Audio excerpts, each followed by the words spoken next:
Good morning students. आज CBSE 12th class की एक और प्रॉब्लम के बारे में बात करने जा रहे हैं।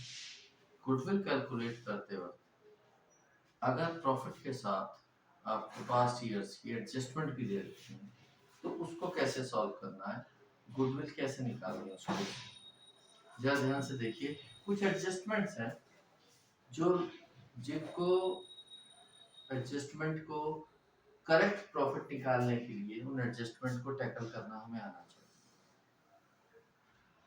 अगर हमें प्रॉफिट दिया हुआ उसके साथ कोई एडजस्टमेंट दी हुई है तो उस एडजस्टमेंट को ठीक करते हुए प्रॉफिट कैसे निकलेगा, जरा इस पर ध्यान देंगे सभी बच्चे।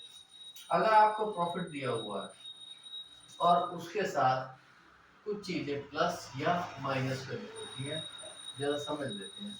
अगर कोई एबनॉर्मल लॉस, वो एबनॉर्मल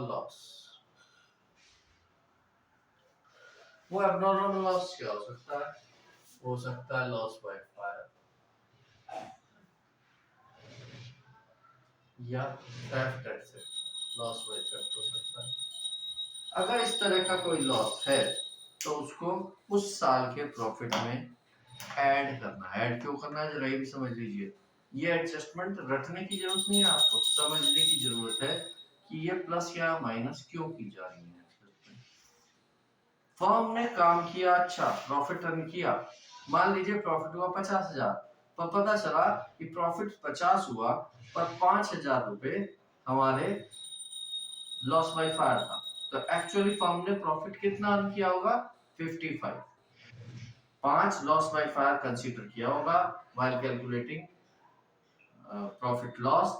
तो लॉस बाय फायर दिखाया होगा, किधर दिखाया होगा, जरा अपने दिमाग में कॉपी खोलिए, profit and loss account. Loss by fire कहां दिखाया होगा? Loss by fire profit and loss की टू साइड में आया होगा, और प्रॉफिट एंड लॉस की टू साइड में अगर कोई चीज आएगी तो उसकी वजह से प्रॉफिट कम हो जाएगा। एक्चुअली तो फर्म ने ज्यादा काम किया था, तो फर्म का एक्चुअल प्रॉफिट गुडविल निकालने के लिए, एक्चुअल प्रॉफिट तो 50 ही है, लेकिन गुडविल निकालने के लिए उसका प्रॉफिट 55,000 लिया जाएगा। 5,000 रुपीज उसके प्रॉफिट में ऐड किया जाएगा। एक न्यूमेरिकल भी हम इसके बाद ले लेंगे, उसमें आपको और अच्छे से समझ आ जाएगा। एक तो ये चीज ऐड की जाएगी, ठीक है। इसके बाद अगर कोई ओवर वैल्यूएशन है, opening stock, over valuation of opening stock. अब जरा ध्यान दीजिए, over valuation of opening stock add क्यों कर रहे हैं? ओपनिंग स्टॉक किस साइड आता है? ट्रेडिंग अकाउंट में टू साइड। जरा 11th के अपने दिमाग में खोलिए, trading and profit and loss account. बिल्कुल हर पॉइंट पे आपको वो खोलना पड़ेगा अपने दिमाग में। आपने ट्रेडिंग अकाउंट खोला, ओपनिंग स्टॉक टू साइड लिखते हैं। अगर टू साइड वाली चीज ज्यादा, एक्चुअल ओवर वैल्यू कर दिया आपने, कैलकुलेट करते वक्त ज्यादा ले लिया, अगर वो ज्यादा हो तो आपका जो नेट प्रॉफिट है वो कम आए। टू साइड कोई भी चीज ज्यादा होगी, प्रॉफिट एंड लॉस अकाउंट हम बना रहे हैं, टू साइड कोई भी चीज ज्यादा होगी तो सेल्स में से टू साइड की चीजें माइनस होती हैं, तो आपका प्रॉफिट कम आएगा या नहीं। और इसी का वाइस वर्सा क्या होगा? Under valuation. अगर under valuation of closing stock होगा तो वो क्या होगा? वो माइनस होगा। यहां भी लिख देता हूं, ठीक है। साथ ही दोनों चीज आप एक साथ समझते चलो। एबनॉर्मल लॉस आपको ऐड करने हैं और एबनॉर्मल गेन या प्रॉफिट माइनस करना है।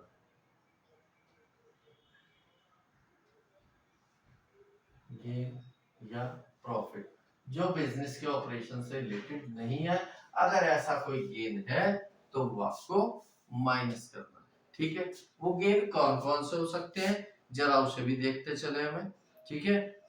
जैसे इंश्योरेंस क्लेम रिसीव,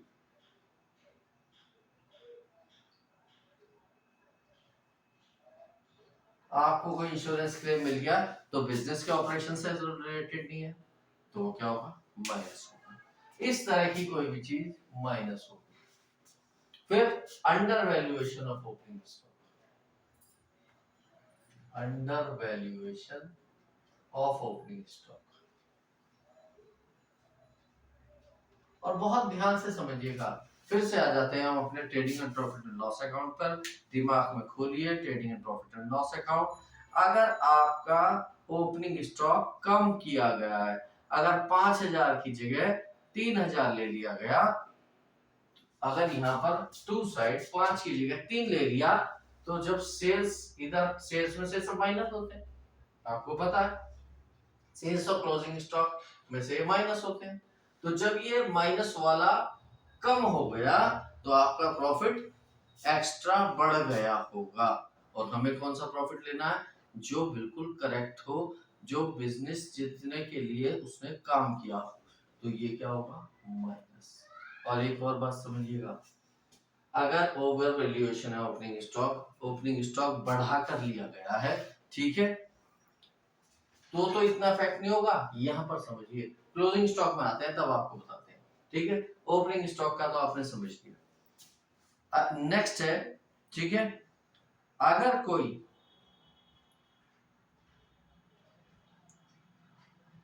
लॉस हुआ है फिक्स एसेट्स को सेल करके, ठीक है, तो वो भी क्या होगा, loss on sale of fixed assets. Same way, gain on sale of fixed assets। ये बिजनेस के ऑपरेशन से रिलेटेड नहीं। अगर लॉस हुआ है, फिक्स एसेट्स को आपने बेचा, उससे लॉस हो गया, तो आपका प्रॉफिट एक्चुअली कम हो गया। लॉस शो करेंगे ना, प्रॉफिट एंड लॉस अकाउंट में टू साइड दिखाएंगे, उसकी वजह से प्रॉफिट कम हो जाएगा, तो सही प्रॉफिट लेने के लिए उसको ऐड बैक करना पड़ेगा। सेम वे अगर कोई गेन हुआ है तो गेन किधर दिखाएंगे, आप बाय साइड दिखाएंगे प्रॉफिट एंड लॉस अकाउंट में, और गेन की वजह से आपका प्रॉफिट बढ़ जाएगा। इसलिए हमें करेक्ट प्रॉफिट लेने के लिए यहाँ पर ये चीज माइनस करनी होगी। इस बात को बहुत अच्छे से समझते चलें, ठीक है। इसके बाद अगर कोई नॉन रिकरिंग, ठीक है, नॉन रिकरिंग एक्सपेंडिचर है, ठीक है, इसको ऐसे भी समझ सकते हैं, ठीक है, फोर्थ पॉइंट, ठीक है, नॉन रिकरिंग एक्सपेंडिचर, ठीक है, या हम कह सकते हैं, इसके साथ साथ ले लेता हूं मैं, कैपिटल एक्सपेंडिचर, ठीक है, इज ट्रीटेड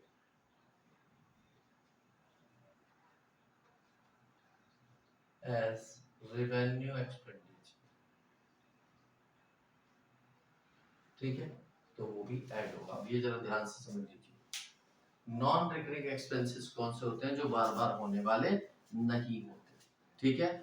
और कैपिटल एक्सपेंडिचर, कैपिटल एक्सपेंडिचर कौन से होते हैं, वो एक्सपेंडिचर जिनका बेनिफिट हमें सालों साल मिलता है, वो कैपिटल एक्सपेंडिचर होते हैं।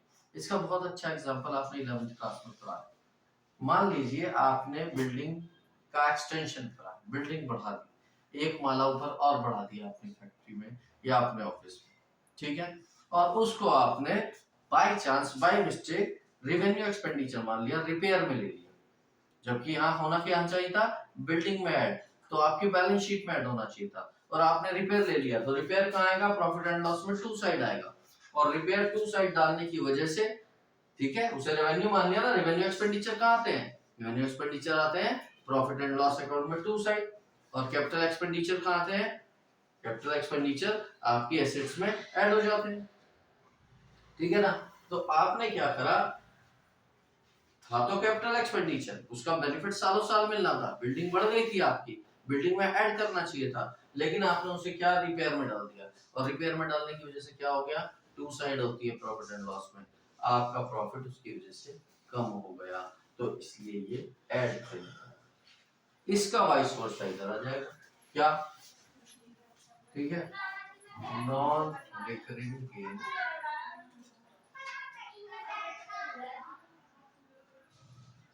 ठीक है, नॉन रिकरिंग गेन, या और कह सकते हैं रेवेन्यू एक्सपेंडिचर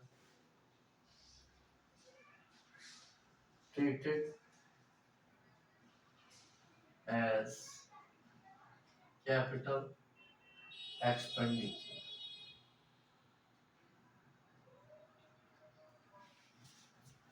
जरा ध्यान से समझिए।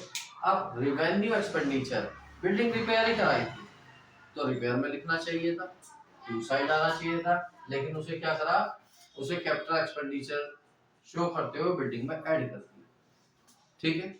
और बिल्डिंग में ऐड करने की वजह से वो टू साइड नहीं आई प्रॉफिट एंड लॉस में।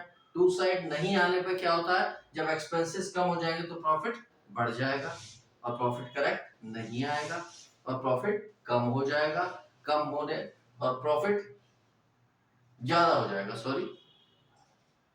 रिवेन्यू एक्सपेंडिचर को आपने क्या कर लिया, कैपिटल एक्सपेंडिचर, ठीक है। तो वो बिल्डिंग में ऐड हो गया, टू साइड नहीं आया, टू साइड नहीं आने से प्रॉफिट ज्यादा हो गया, और हमें करेक्ट प्रॉफिट लेना है, तो करेक्ट प्रॉफिट लेने के लिए उस प्रॉफिट में से क्या करना पड़ेगा, माइनस करना पड़ेगा, ठीक है। तो ये सारी चीजें हैं जो आपको ध्यान रखनी है जब भी आप गुडविल कैलकुलेशन करेंगे, और उसके साथ एडजस्टमेंट की होगी। एक क्वेश्चन ले लेते हैं, ठीक है, क्वेश्चन के माध्यम से आपको ज्यादा समझ में आएगा। ये क्वेश्चन नंबर है 2022-23 की बुक का, टीएस ग्रेवाल का, ठीक है। Question number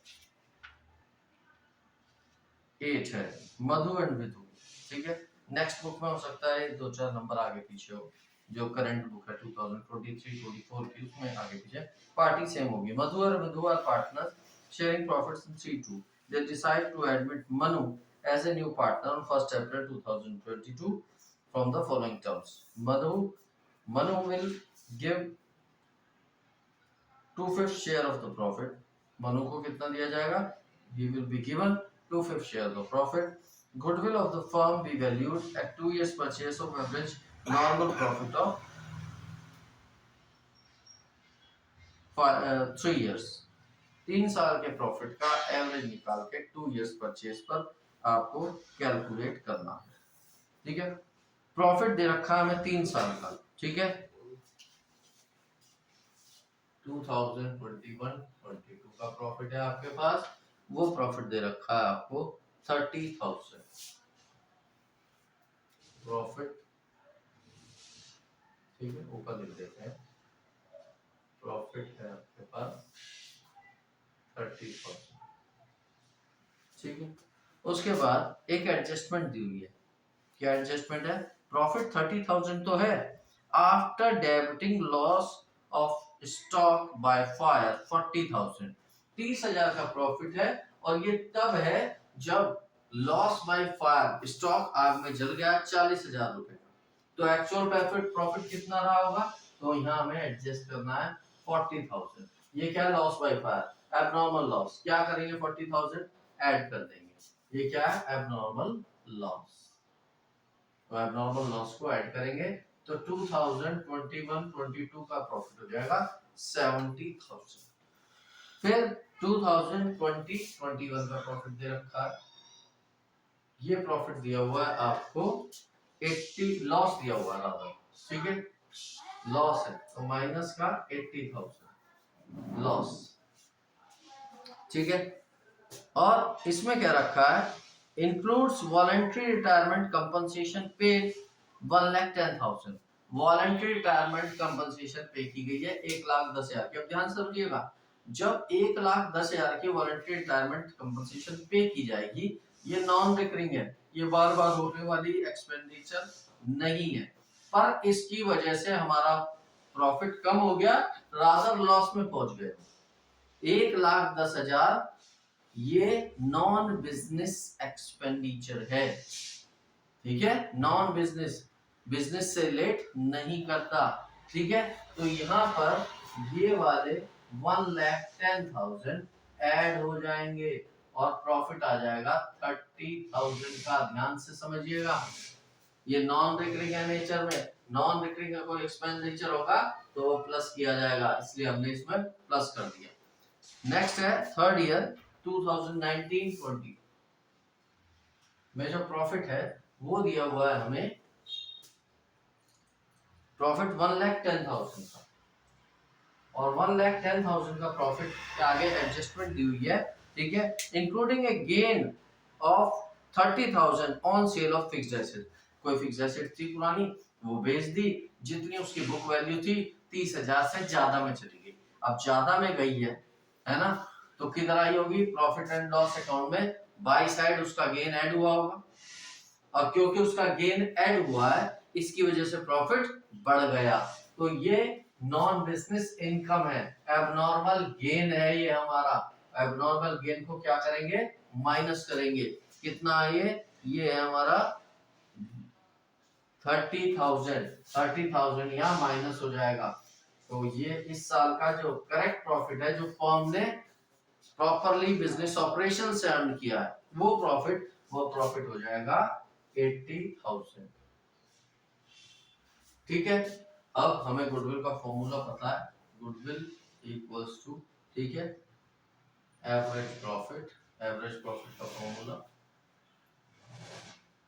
into number of year purchase.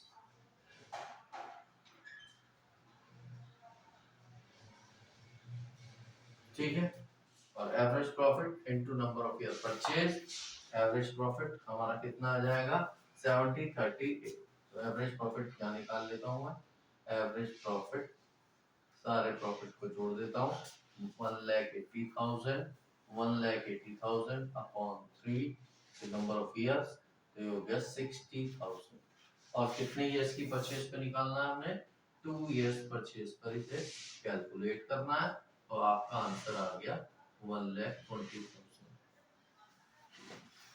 तो स्टूडेंट्स ये थी adjustment while calculating the correct profit while calculating the goodwill of the firm. Thank you very much.